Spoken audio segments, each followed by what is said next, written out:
Hey everyone, Crater Renee here once again to let you know, yep, you guessed it, you're going to want to listen through all the way to the end of this episode because we have another fabulous trailer for you, this time from SPECTRE.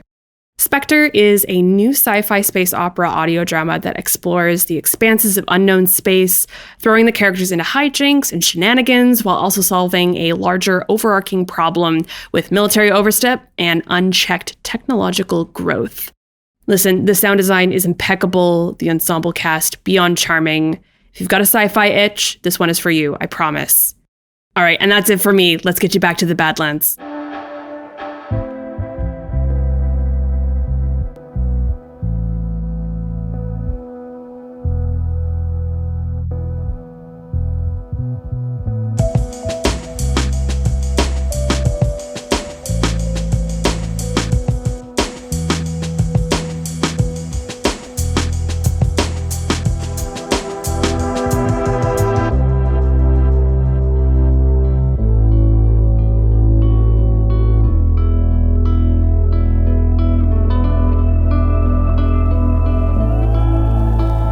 Badlands Cola, Episode 5, Buried.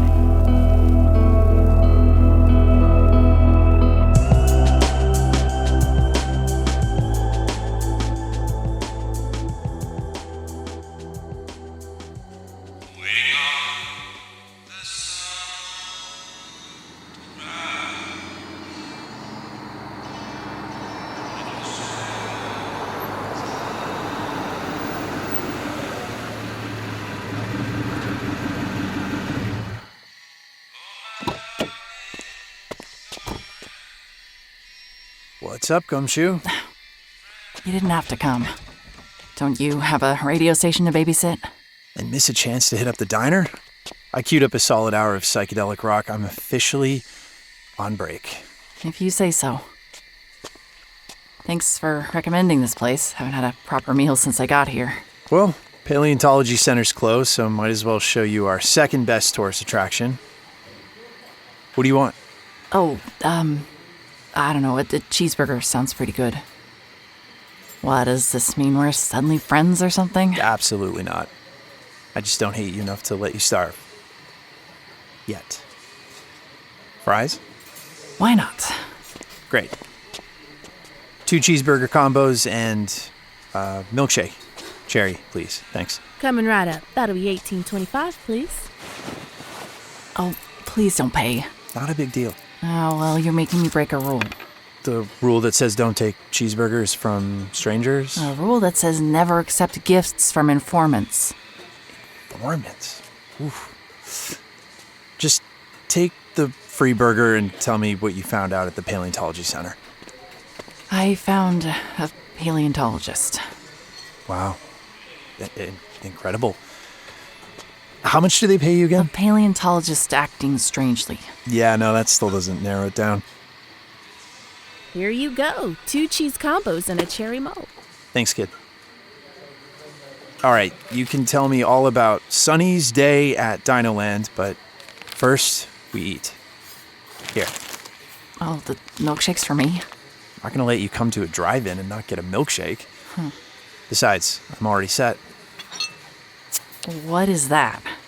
May I present Badlands Cola. Ugh. Town's attempt at making its own brand of pop back in the 70s when this place was really booming. You know, upsell to tourists and gas stations, that sort of thing. It never caught on, of course, so the town ended up just giving away crates of the stuff. It is my personal goal to work through the surviving stock. Be impressed. Yeah, is that dust on the glass? That has gotta be expired. Definitely. And free. Cheers. Just past midnight, we sit on the hood of Strathcona's Mustang and devour our cheeseburgers like a couple of broke college kids with nowhere better to be. The food drips grease through its checkerprint paper, tastes completely mediocre, and yet somehow manages to be the best thing I've eaten in months. I almost forget about the man sitting beside me in the same flannel he was wearing when I fetched him out of the moon house, brooding and chugging bootleg pop like he's getting paid to do both. This isn't the first time I've seen him up close, but it is the first time I'm not desperately trying to ignore what I see. And there are details that I missed. A face worn and toughened by sun despite his seemingly nocturnal lifestyle. Long limbs that I can't quite picture cramped up in that awful bus, and some of the most dreadful shoulder-crunching, lumbar-torturing posture I've ever seen. He swallows a mouthful of burger, then catches me from the corner of his eye. So, the paleontologist let you in? Well, I kinda broke in. Just nonstop crime with you, eh? Hey, no one here locks their doors. And anyway, there's literally just the one paleontologist up there, Dr. Gillespie. Ah, the one giving me updates on the closure. He was, not a fan of my barging in, but, normal enough. Until the subject of Jasper Moon came up. Is that surprising to you? It's a touchy subject for this town. Wasn't just a touchy subject. Gillespie knew someone who was directly involved with the moon cult. Another paleontologist named, Levesque. Oh. Wait, did you know him? Small town. Everyone knows everyone. He's also dead. Yeah, Dr. Gillespie told me, but that's all I could get out of him. How did it happen? Was it the cult?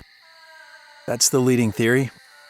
Probably even more so now that Jasper's behind bars. No one really knows the details. Jasper brought his people out to the Badlands one night, and some of them never came back. Levesque went missing that night. Wrong place, wrong time, maybe. Like I said, it was never proven. You're talking about the Sparville incident, aren't you?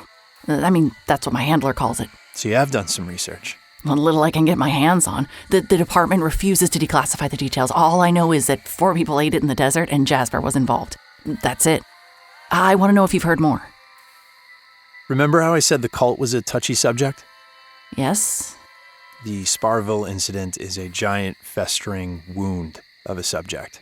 Oh, so what? Just add it to the pile of other incredibly fucked up things that you refuse to talk about? Hey, I told you about Mel, didn't I? If I think you're missing something important, I'll tell you. Sure you will. So Levesque's just another dead end, then. Why did I think you'd be helpful tonight? Why, indeed.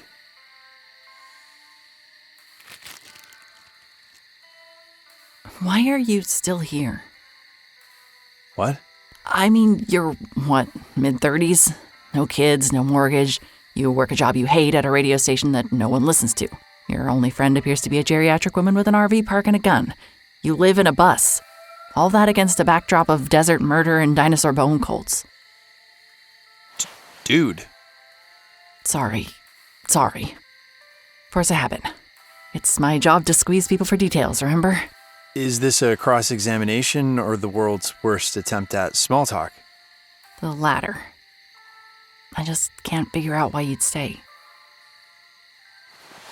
I don't know. Is there a single question you won't dodge? I'm not dodging this time. I just don't have an answer. Look, I know you've seen the worst this town has to offer, but it's had its fair share of good people, too. And would Melinda Moon fall into that category? Yeah, I think she would. But I also think it's been a long time. Doesn't it freak you out? Looking back at things, knowing what you know now. What, like being friends with the Moon Kid? I don't know, being within sniffing distance of one of the most dangerous cults in Canada's history. Look, Mel and I were kids. We were doing our own thing. It didn't affect us. And when you got older? I told you, Mel moved away and then Jasper did too. People lose touch. I wasn't exactly inviting him over for dinner, if that's what you're asking. So you're saying everything was totally fine and good and normal? Well... You're telling me whatever happened in that house yesterday never happened to you before? Oh my God, the house again. But it has happened to you before. I heard you tell Hawthorne it was getting worse. You called it a rabbit hole. What does that mean? This town, things happen here that aren't easy to explain. Try me.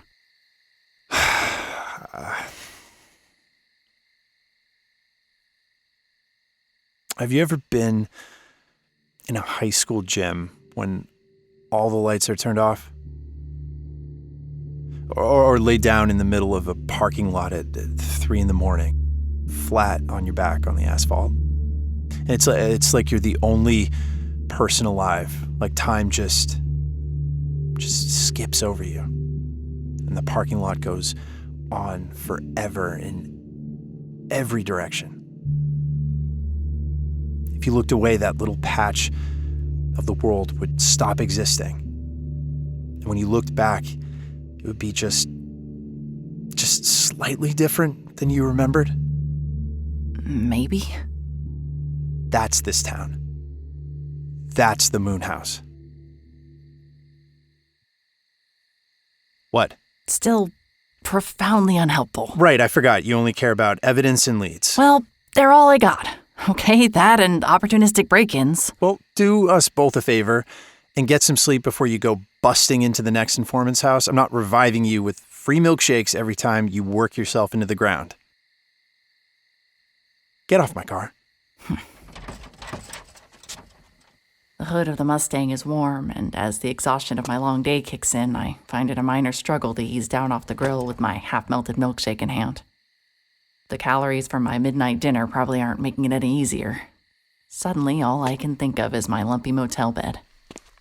I look to see if Strathcona's slipping into a food coma right along with me, but no. He's tired, sure, but there's a strange edge to the way he gathers up his cheeseburger wrappings, slams the Mustang door behind him. And it's not just the fact that my existence annoys him. I'm used to that by now. But something else. Even in the dim light cast by the drive-in's neon signs, I can see his hackles raising from a mile away. Hey, where are you headed? Back to the Raptor. There's something I need to check out.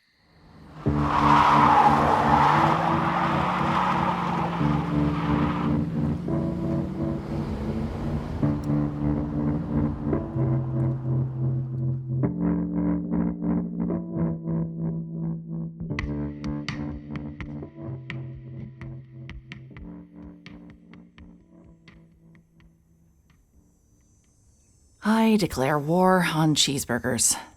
The food coma after my late-night diner feast is real. After sleeping like a corpse, it's a struggle to wake up in time to polish off some paperwork. Compiling my notes, transcribing the best sound bites from my hours and hours of wire recording. And when I go to send it all to my detective back home, nothing. Internet shortage, something the motel concierge couldn't explain or provide a fix for, which is... Come in, Strathcona. Over. What? Oh, God, where is that? Strathcona, come in, please. Over. The walkie-talkie. Strath, this is Hawthorne. You come in now, damn it. Over. Hawthorne? From Blue Dunes, Hawthorne? Who in the hell is this? Over. This is Sonny. I found your missing radio jockey, brought him to your campground, ate your roast dinner. Are you with Strath right now? What? No. You gave me this walkie-talkie. Oh, shoot, I did do that, eh? You should give it back. Fine. I'll drop it off at Blue Dunes today. And if you do see Strathcona, you tell him that I need him here. Yesterday. Can't you reach him? What do you think I'm trying to do right now? He is not picking up, okay? It is urgent. I can't find Gary, and I have looked just about everywhere, and I am fit to be tied. Oh, okay, hold on. Someone's missing? No, it's not someone... You know what? Never you mind. It's no skin off your nose. Just drop off the walkie-talkie when you can, please. Over. Huh. I don't think we're over just yet, Hawthorne.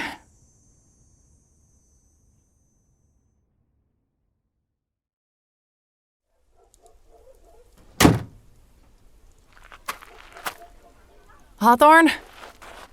Hawthorne? That you, Sonny? I'm out in the back. Just leave the walkie on the picnic table. Out back where? Of the house? Hawthorne, I'm coming around. I want to ask you about this Gary person. Ha! Oh, shit. A garden of holes. That's what I nearly step right into as I round the corner of Hawthorne's mobile home, nearly shattering my ankle in a foot-deep hole in her gravelly backyard. One of a dozen, all seemingly dug by the owner of Blue Dunes herself, who is presently on her knees in the dirt with a bent trowel in one hand and a walkie-talkie in the other. Watch your step! I told you to leave it out front. Hawthorne, what are you doing back here? I am looking for Gary. Oh, God. Is Gary a dead body? Okay, yeah, very funny. It's not. It is not funny. What, you don't remember her? You met her up close and personal just the other day. If you tell me that Gary is the name of your gun... Gary is my rifle, yes. Oh, Jesus, this town. Well, it is better than a body, is it not? Barely. A backyard is a terrible place to keep a gun. Well, I don't like having her in the house. It makes me itchy. So I bury her out here. I dig her up when I need her. It's usually never a problem. Yeah, except now It is missing, which I'm pretty sure is a federal crime not to report. Well, are you going to help me find her, or are you going to be an accomplice to a federal crime? What, you want me to dig? Oh, Jesus, darling, would you? Look, I know I owe you one for rescuing Strathcona, but there are families on this campground, and I would be sick if Gary got into the wrong hands. You do it for the children. Oh, I'll do it to save you from the negligence lawsuit. How about that? I will take that.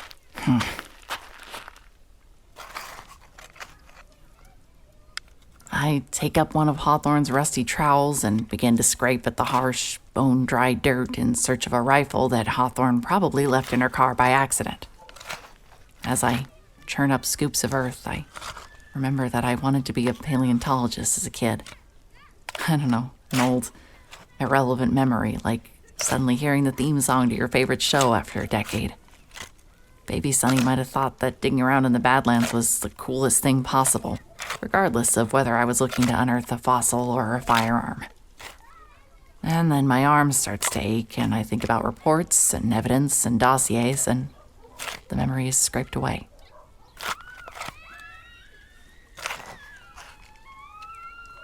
I, assume you still can't get a hold of Strathcona? You honestly think I'd take your skinny little arms over him? No, he must have slipped in.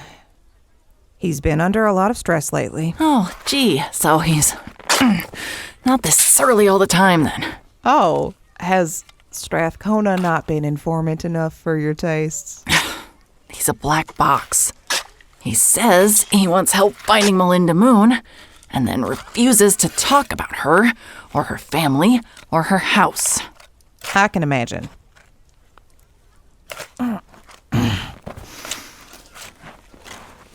You haven't tried asking me anything yet. I didn't realize you knew the Moons well. Shoot, I remember the day the Moons moved into town. Jasper and Melinda? Oh, goodness no. Darling, I am old. I remember their parents coming into town. They're a young couple from the next village over, struck it rich off coal, and mostly inheritance. When the coal industry finally gave up the ghost mid-century, I don't know, I suppose the Moons moved out here for comfy suburbia in a tourist town. What do you remember about them? I try not to concern myself with upper crust folks, if you catch my meaning. But I do remember the kids well enough. Well, yeah. One of them's a murderous cult leader.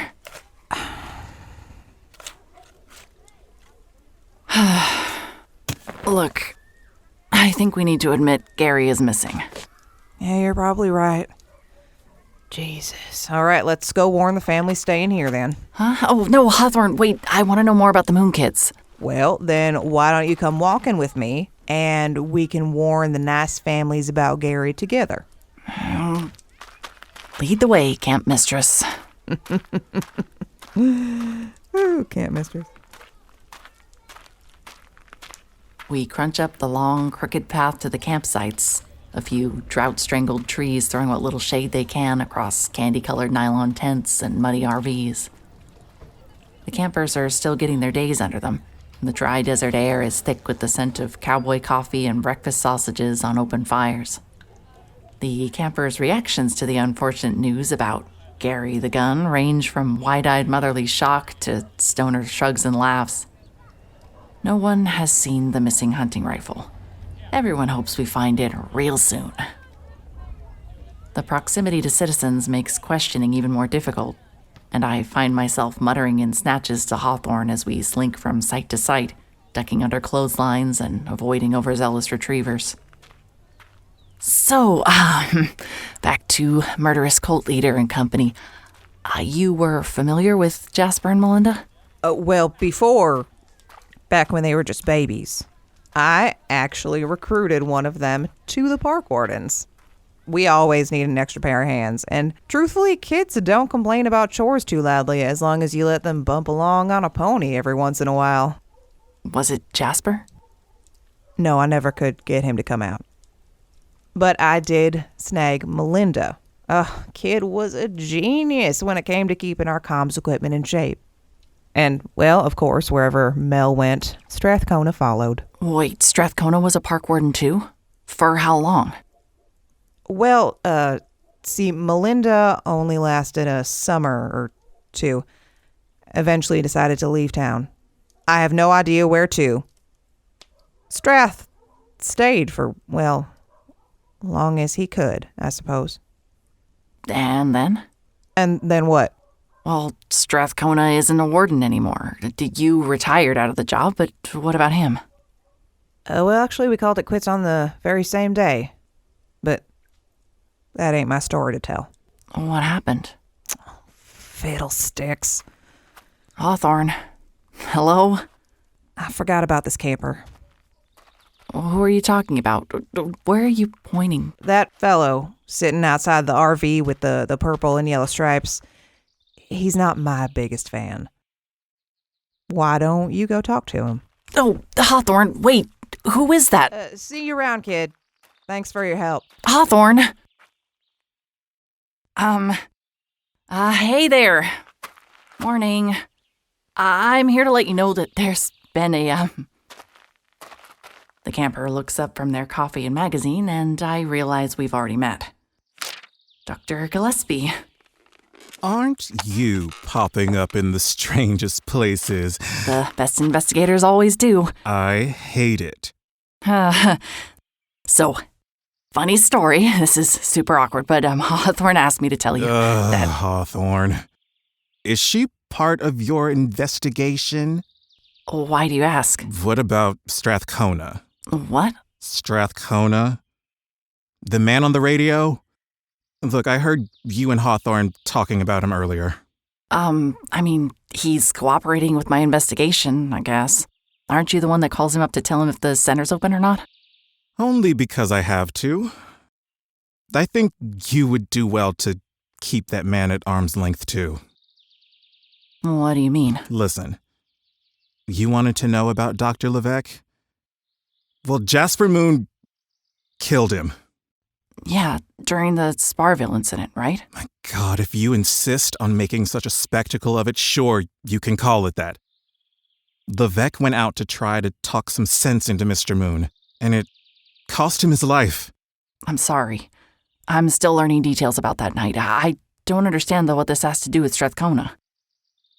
He was there. What? You want to know the rest? Maybe your new friend Strathcona will see fit to fill you in. If you can convince yourself to trust a word he says.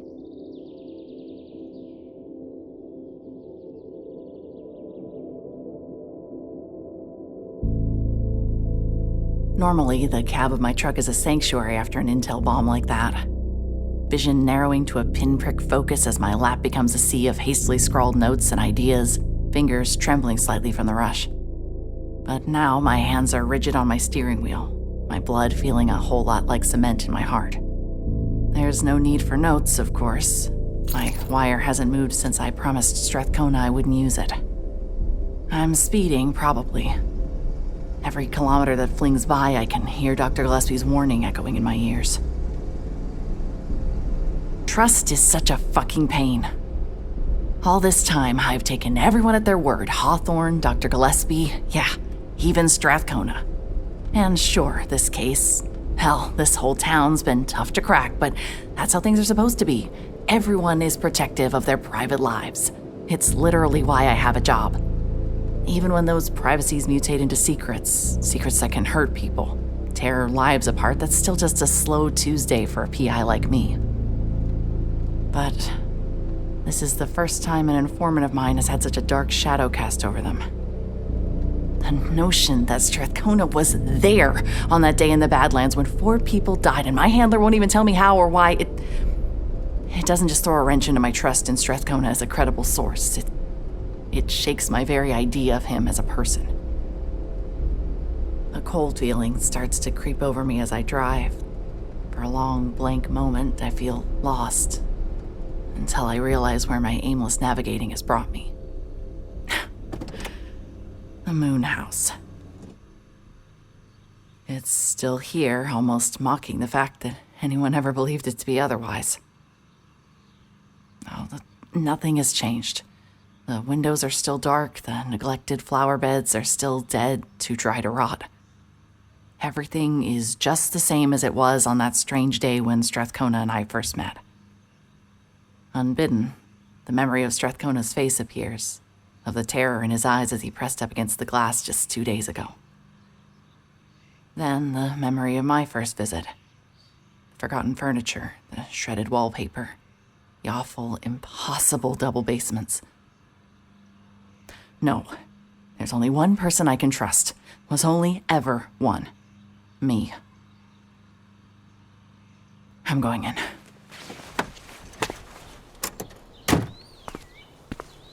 I skip the back door. If this place really is untouched, then the front door should still be unlocked.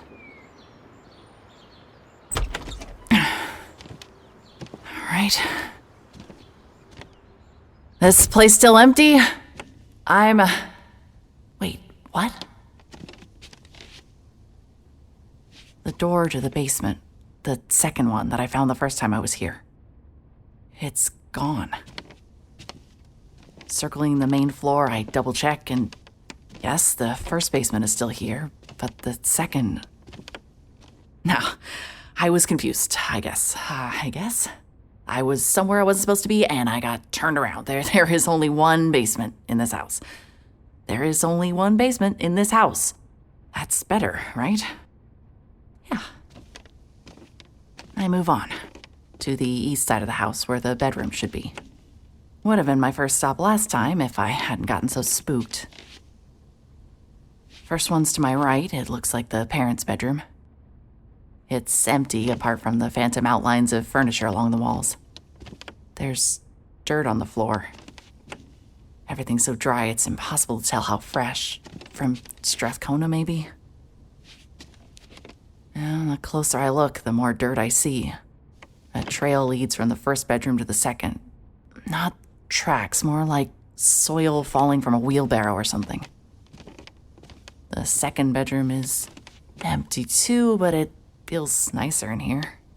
Less cold somehow. Someone tore down the old wallpaper and painted the walls to look like a sunset. Somehow, I can't imagine such a bright, happy room belonging to Jasper Moon, which would mean it's Melinda's. And if this was Melinda's room, then where's... What the... Hello? Strathcona. Shit.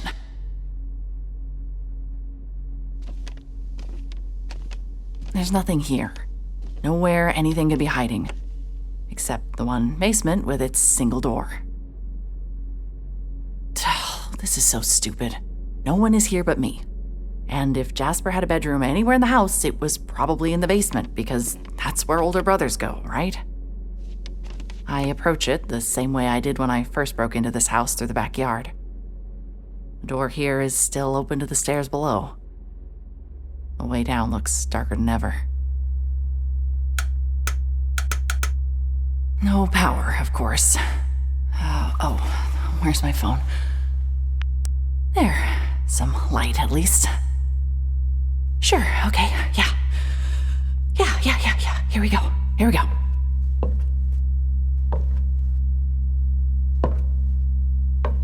How deep does this thing go?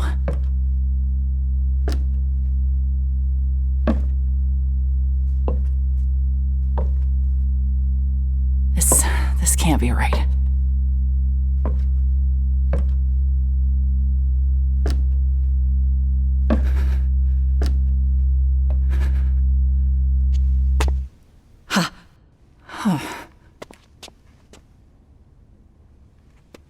The basement reeks of angsty teen boy bedroom. Still no furniture, but half the wood-paneled walls down here have been painted black, and I can still see the ripped corners from old band posters.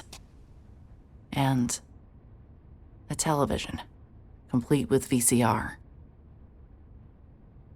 Not only is there a VCR, I realize there are tapes. 4 of them, labeled in no particular order. Sorry, Doctor. Beacon. Instructions. And one with no label at all. I should take these back as evidence, but I sure as hell don't have a VCR of my own to view them on. So I start with sorry, Doctor. What am I doing? Oh, wait. Rewind. All right. Hello. It's me. Oh, shit.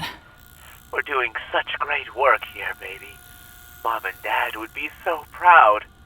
To think that I'm so close to finishing what our family started so many years ago. That the Moon legacy might finally be realized.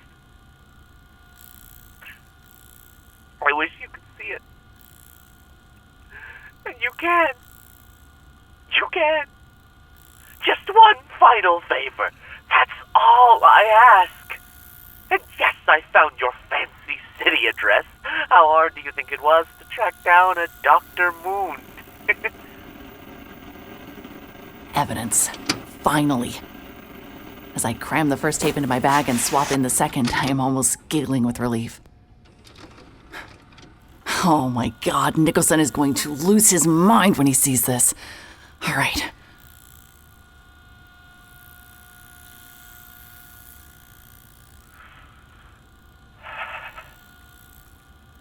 Silence. I'm perplexed. I speak to my faithful here and ask them, how can she pretend? Does she think she can just bury it? Did our parents, their parents, teach her nothing? But they were quick to clear my eyes, because if we're honest, it's just like you. To bury and forget. You have secrets too. I kept them for you, when no one else would dare. And now when I need you, you're silent? Is that your legacy? Answer me! Jesus. Okay. Tape number 3.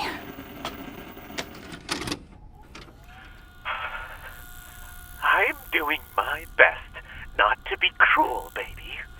I am being hunted like a dog in this filthy city, and we are all under a great deal of stress.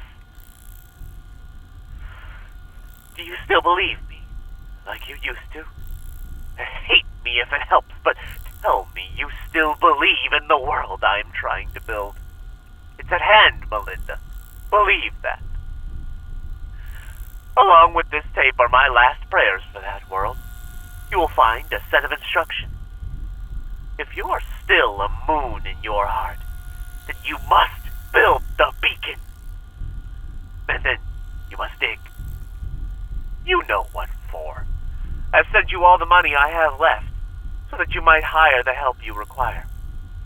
Heaven knows there are plenty of money-grubbing amateur teams eager to go rooting around in the Badlands. But you must ensure you're the one carrying this out, Melinda. Only a moon can sift through the mud. You know what awaits us at the end. The echoes that will be heard for the first time in eons. Don't let that dream die with me. final tape has no label. I did it. Flickering image on the screen stuns me, and for a moment I forget why I'm even down here. In the video's frame is a woman.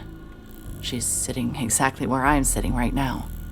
Muscular, razor-edged, and perfectly still with terror. Her hands are strong and calm in her lap, but there's a pressure to her mouth that makes my stomach drop. She has the exact same coyote eyes as Jasper. Moon eyes. It's weak, but I have a plan to strengthen it.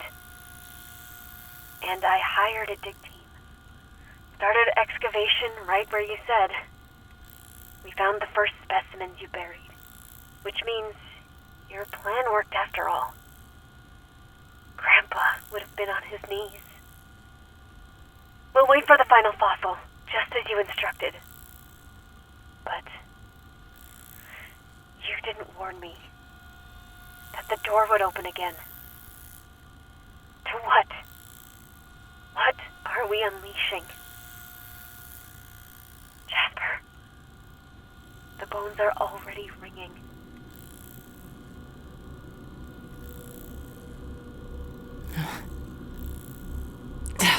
God, these... What's happening? Why isn't she moving? What is that? Huh? What the hell? Oh, no. Shit!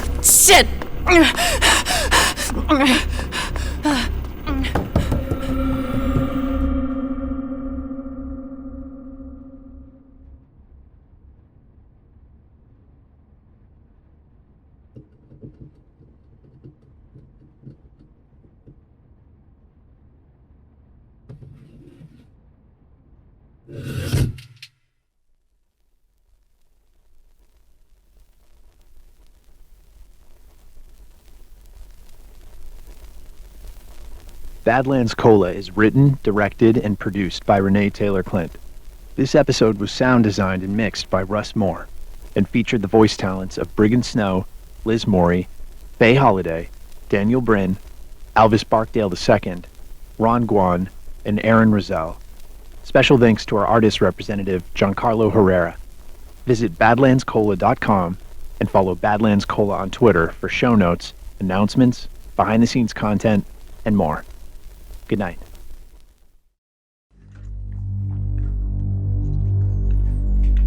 Space is lawless, dirty, inconvenient. Who are you? What the hell is this? That's it. Release her immediately. Weapon systems activated. But that doesn't stop Ro from seeking to recover lost memories. How long have you been experiencing memory loss? I don't know. And you don't remember anything between your teenage years and now? A little vague snippets, but that's about it. It's all one big nebulous blur. Or from trying to find her place in a universe that seems hell-bent on destroying her. A group splintered off and went for Ro instead of the bridge. They got into her quarters. Pretty sure they're all dead. You should have seen it. She's amazing. Join Ro and the SPECTRE crew for a swashbuckling adventure through space. One that is sure to keep you guessing until the very last episode. Dr. Amos, we have a problem. It's Ro. She's gone. You can imagine that this news does not make me happy, Mrs. Smith. I know, Dr. Amos. Ro is a priority. Lift the live recall. Recovery agents have approval for shoot to kill. Carl, that's... Do it! SPECTRE, an indie sci-fi audio drama, coming to you anywhere you listen to podcasts in May of 2022. Am I stuck here? Not up to me. Excellent. Amnesia, telekinesis, piracy. What's next?